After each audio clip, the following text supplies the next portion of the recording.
기드온과 300명의 용사들.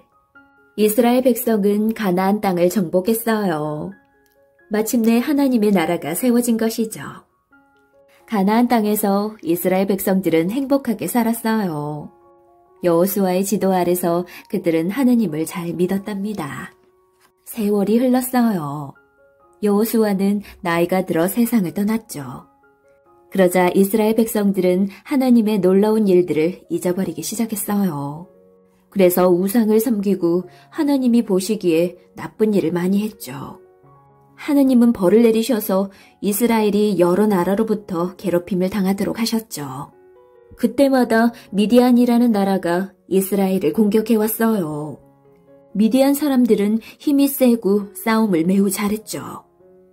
미디안 사람들은 이스라엘 사람들을 괴롭히고 그들의 물건을 모두 빼앗아갔어요. 과일, 채소, 동물들까지 모조리 다 가져갔답니다. 하지만 하느님은 이스라엘을 지켜주지 않으셨죠. 이스라엘 백성들은 그제야 하나님께 잘못을 빌었어요. 하느님, 저희가 잘못했어요. 제발 미디안 사람들에게 저희를 구해주세요. 하느님은 이스라엘 백성들의 기도를 들어주셨어. 내가 너희를 위해 사사를 세우겠노라. 사사가 너희를 지켜줄 것이다. 이스라엘 백성들은 하느님이 보내실 사사를 간절히 기다렸어요. 사사란 재판관이라는 뜻이죠. 사사들은 힘과 지혜로 이스라엘을 다스리는 지도자들이었죠. 한 작은 마을에 기드온이라는 청년이 있었어요. 그는 농사를 지으며 사는 평범한 사람이었어요. 어느 날 천사가 기드온을 찾아왔어요. 기드온아. 누구신가요? 나는 하느님의 천사란다. 저에게 무슨 일로 오셨나요? 하느님이 너의 백성과 함께 하신단다. 하나님이요? 그럴 리 없어요. 하나님은 우리를 버리셨어요. 우리는 이렇게 미디안 사람들에게 괴롭힘을 당하고 있다고요. 하느님께서 이제 이스라엘 백성들을 구해주시려고 너를 사사로 세우셨다. 기드온은 깜짝 놀라 대답했어요. 사사가 되려면 똑똑하고 싸움도 잘해야 하잖아요. 저는 너무 약하고 힘이 없어요. 제가 어떻게 저 힘센 미디안 사람들을 이길 수 있단 말인가요? 내 힘으로 이기는 것이 아니란다. 하느님의 힘으로 이기는 것이란다. 말을 마치고 천사는 순식간에 사라졌어요. 기드온은 이스라엘의 사사가 되었어요. 사사 기드온은 미디안과 싸울 군사들을 모았어요. 많은 사람이 기드온을 따랐죠. 하지만 기드온은 여전히 싸움에서 이길 자신이 없었답니다. 기드온은 하느님께 기도했어요. 하느님이 정말 저와 함께 하실 거죠? 그렇다면 여기 양털을 놓을 테니 이 양털에만 이슬이 맺히게 해주세요. 그럼 믿을게요. 다음 날 아침에 보니 신기하게도 양털만 흠뻑 젖어 있었죠. 기드온이 양털을 짜자 그릇에 물이 가득 찼어요. 기드온은 한 번 더 기도를 했어요. 하느님, 화내지 마세요. 한 번만 더 보여주세요. 이번엔 양털만 마르게 하시고 그 주변 땅에 이슬이 맺히게 해주세요.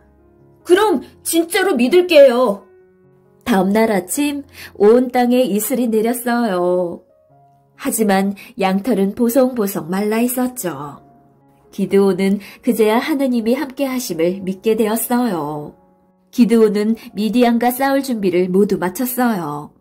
그때 하느님이 기드온을 부르셨어요. 기드온아. 네, 하느님. 미디안 사람들과 싸울 군사가 너무 많구나. 다들 집으로 돌려보내도록 하여라. 하느님, 왜죠? 군사가 많아야 이길 수 있잖아요. 그렇지 않다. 군사가 많으면 백성들이 자기 힘으로 이겼다고 자랑할 것이다.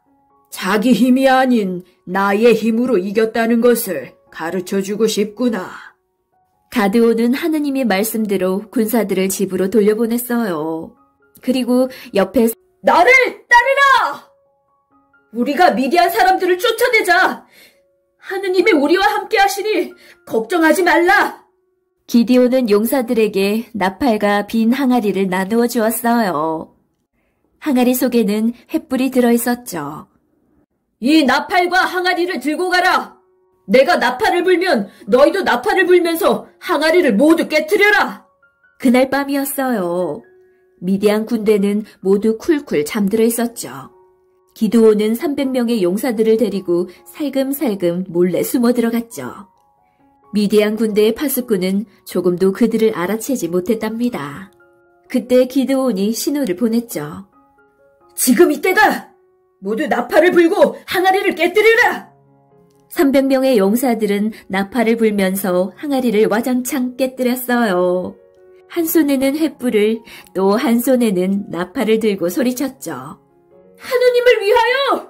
기드온을 위하여!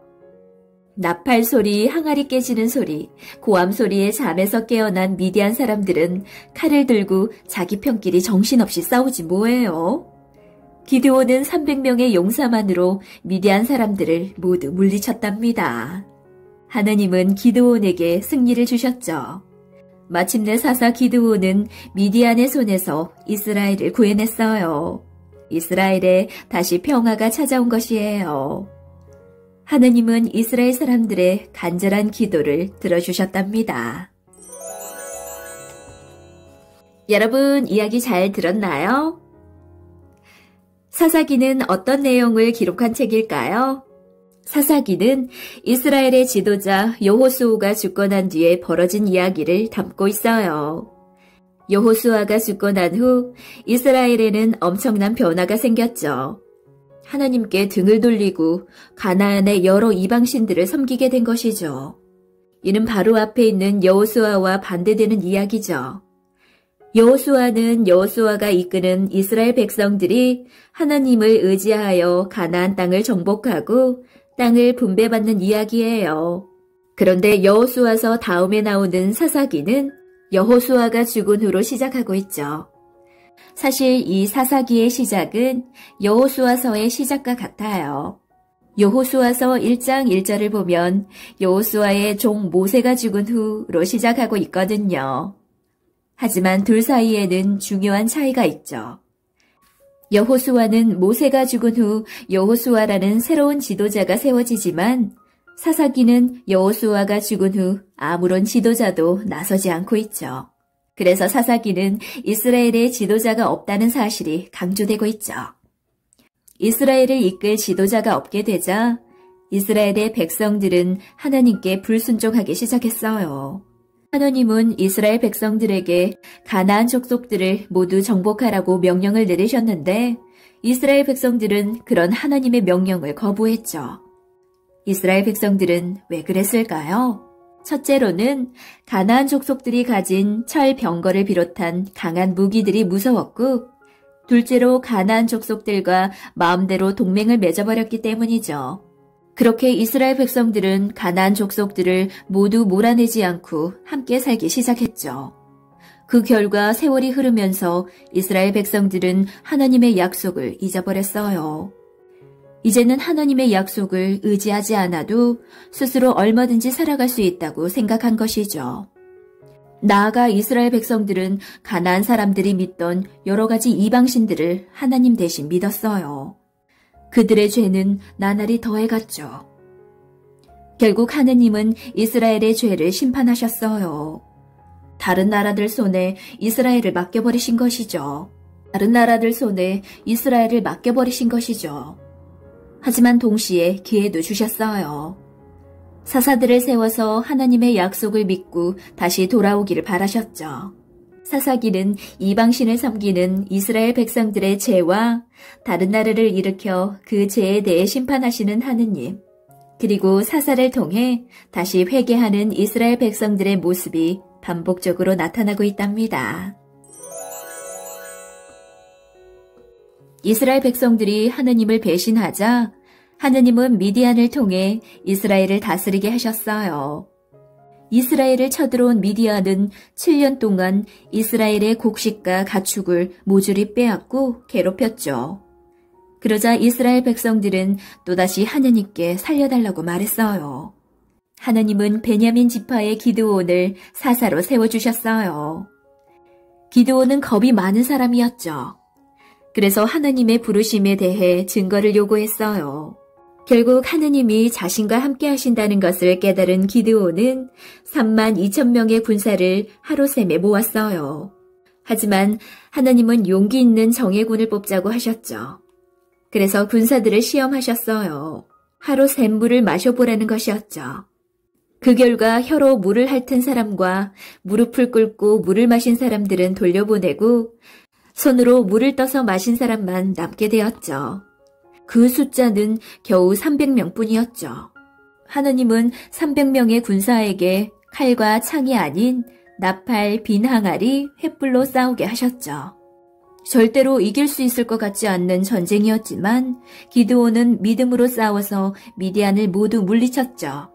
그 후에도 기드온은 이방신인 바알 숭배를 뿌리 뽑기 위해 노력했어요. 그래서 그는 바알과 싸우는 자라는 뜻의 여룻바알이라는 별명을 얻게 되었어요. 기드온은 사사로서 40년간 이스라엘을 다스렸어요. 하지만 그런 기드온도 훗날 죄를 짓고 말았어요. 백성들로부터 금을 모아 에봇을 만들었죠. 이스라엘 백성들은 기드온이 만든 금 에봇에게 절을 하며 우상 숭배를 했어요. 또 기드온에게 많은 아내가 있었는데 그 결과 아들이 자그만치 70명이 되었어요. 그 중에서 한 아들의 이름을 아비멜렉이라고 지어주었죠. 아비멜렉은 나의 아버지는 왕이라는 뜻이에요. 기드온은 미디안의 손에서 벗어난 이스라엘 백성들이 자신을 왕으로 삼고자 했을 때 나는 왕이 되지 않겠다! 라고 말했어요. 하느님이 진정한 왕이라는 사실을 알려주려 한 것이죠. 그런데 그렇게 말한 기드온의 실제 행동은 전혀 달랐죠. 자기 아들의 이름을 아비멜렉이라고 지었으니까요. 기드온은 사람들의 환호에 그만 하느님을 대신하여 왕의 자리에 오르고 싶은 욕심이 생기고 만 것이죠. 이처럼 사사기는 사사 기드온조차 죄에 빠진 모습을 보여주며 하나님이 세워주실 왕을 기대하게 한답니다.